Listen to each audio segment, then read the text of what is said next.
I don't believe that's an accurate statement. I don't think he's doing it intentionally. I think he's just, that's his opinion, maybe. No, we've had numerous discussions about that particular point. One thing, when we say non-compliant, this is 6 inches on the right-of-way.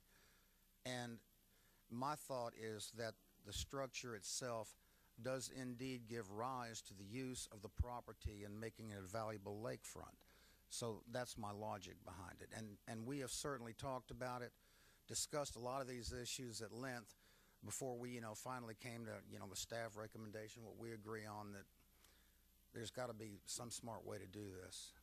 Well, it sounds like a pretty good argument, but now if it's encroaching 6 inches into the right-of-way, and according to the ordinance, it needs to be 10 feet from that right-of-way.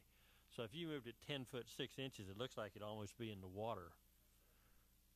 So they've got nothing, basically. Might be even, it might even, they might not even be able to put it maybe there. In TVA's because control. TVA may be controlling that area. I don't have a survey, so I don't know where the 820 is. I think it's the 820.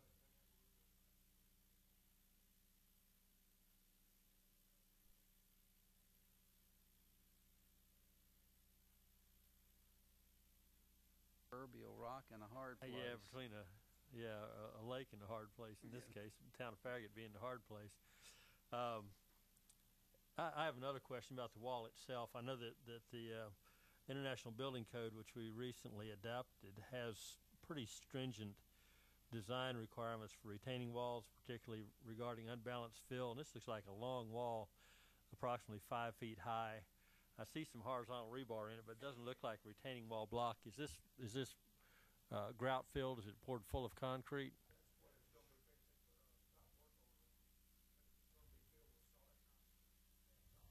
Okay, and does it have vertical keyed into the footer? Okay. And how wide is that footer? Okay. I know over a certain height, the code requires that an engineering drawing be submitted, but I don't remember what that exact height is. It's 4 feet from the bottom of the footing. Okay, so this one would fall under that. Do we have an engineering drawing on this? I haven't seen one.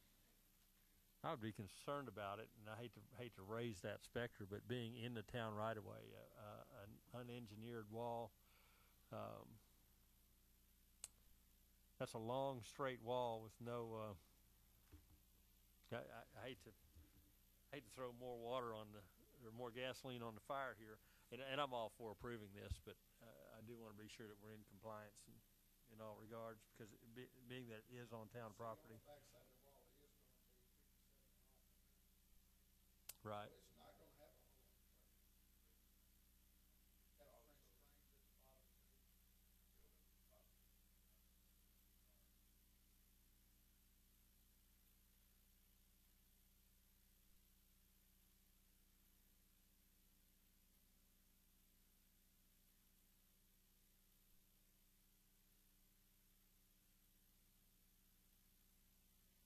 Yeah, it looks like 2 number 4s run horizontal.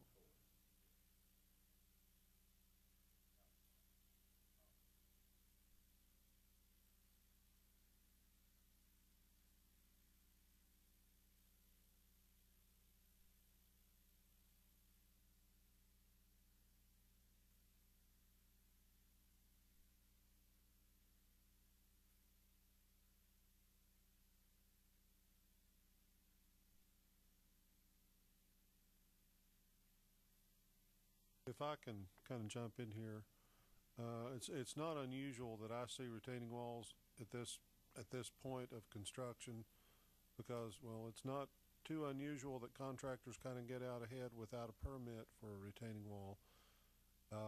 Can you provide me a detail from a structural engineer showing the plan, what is to be done here? Show me a detail that I can approve, that we can put in the property file on this. It sounds like it's being done correctly. It's not that I have a big doubt. I just need something more than hearing it here.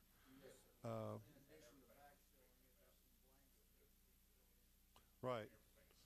Right. We typically request that we get some sort of verification that it has been constructed according to the details. Uh, at this point in the construction, I think that can be done. It's not a big issue, but I do need something like that before I can say yes, this is a good plan. Alderman, I think the question before everyone tonight was just, we haven't got quite to that point yet because we wanted to make sure whether the board was even comfortable keeping the wall there first. And if the board is so inclined to keep the wall there and allow them to have this easement in our right-of-way, then certainly they would have to comply with all of our rules and regulations regarding any kind of building codes and any kind of approvals from the town engineer. So they then would have to go through that process to be approved. Okay, I'm comfortable with that. Now, my next question is, what kind of a guardrail are we putting on top of this?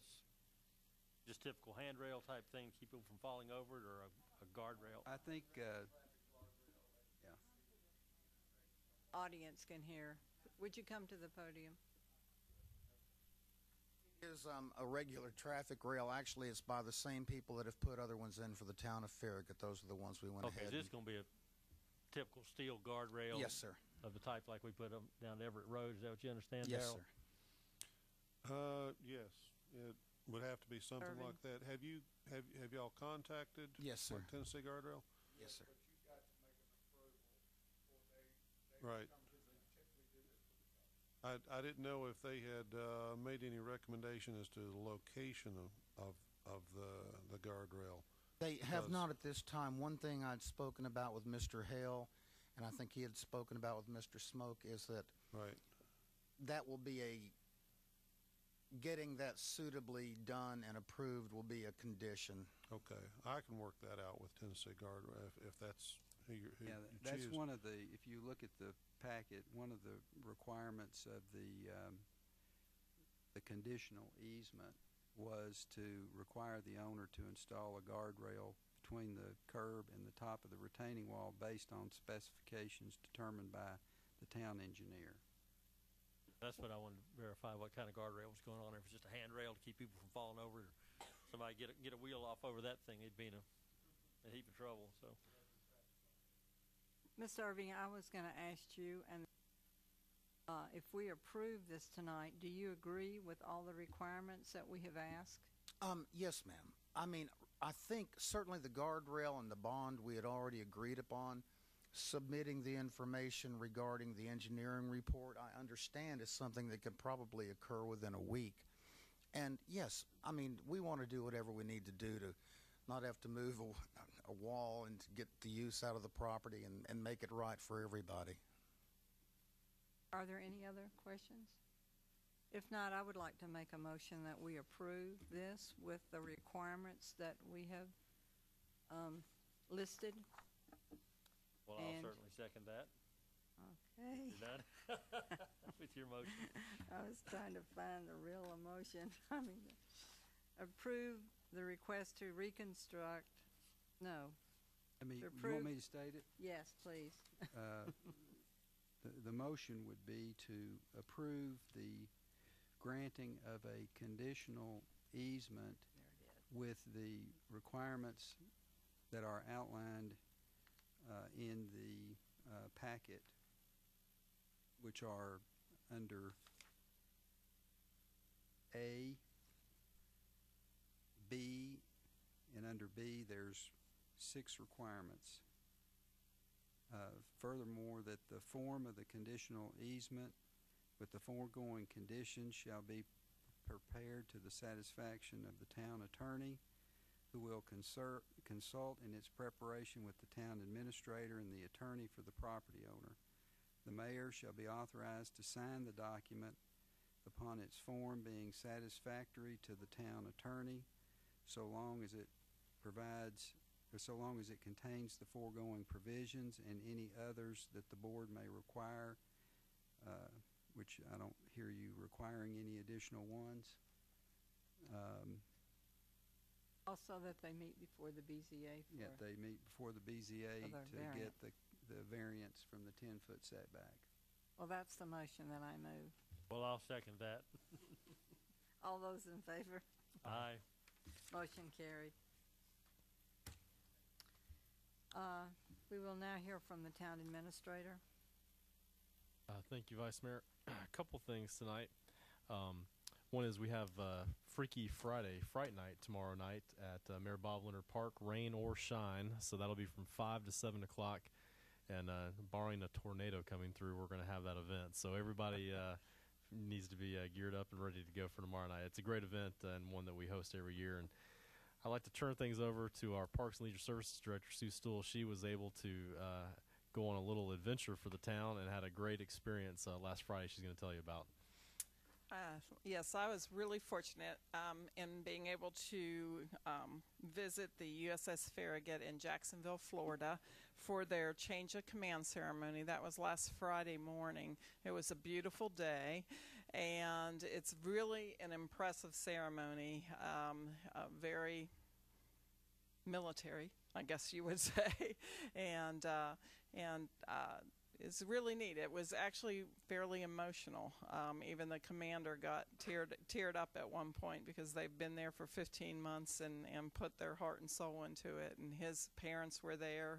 His father had been a commander, and he talked about carrying his father's star while they were out overseas, and then the birth of his child while he was gone, and all that the military requires of you to do. So it was really moving. This is a picture of the Commander Flood, who was the speaker, and he's pinning the star for service on Commander Daly, who is the commander that was leaving. He is moving to Washington, D.C. This is the incoming commander, and the one I hope that we'll be communicating with, and his name is Glenn Quast. This is the three of them near the end of the ceremony as they sort of passed over the torch from one to the other. This is Master Chief C.J. Mitchell. He's the one that we've been communicating quite a bit with. We had hoped that they were going to come and be able to visit the town in June, but due to a lot of scheduling issues and getting all the approvals through the Navy, they weren't able to do that. And at that time, the museum had decided that they would like to donate an artifact to the ship. They already have a town flag that's framed on one of the walls in the ship. But this is a signal flag from the USS Hartford, which is Admiral Farragut's flagship. So we sent that down. They were thrilled. It's got a beautiful plaque on it. And this is the Master Chief standing next to it. This is the entry map mat onto the boat, or the ship. It's really quite impressive. And then this is the ship itself. Like I said, it was a beautiful ceremony. It lasted about an hour on a beautiful day, and the ex-commander is going to be in Washington, D.C. Apparently, the Master Chief is going to Norfolk, and the new commander will be taking it out on their next excursion. Thank you. Yeah, Sue went down for us to Jacksonville. It was we appreciate her representing the town for sure. One other thing, just as a reminder, November we only have one board meeting, and that's going to be on November the 15th, a Tuesday night. So a little bit different timing for next month, but we'll have one meeting for November, and that's all I have tonight. Attorney's report? No report tonight. Thank you.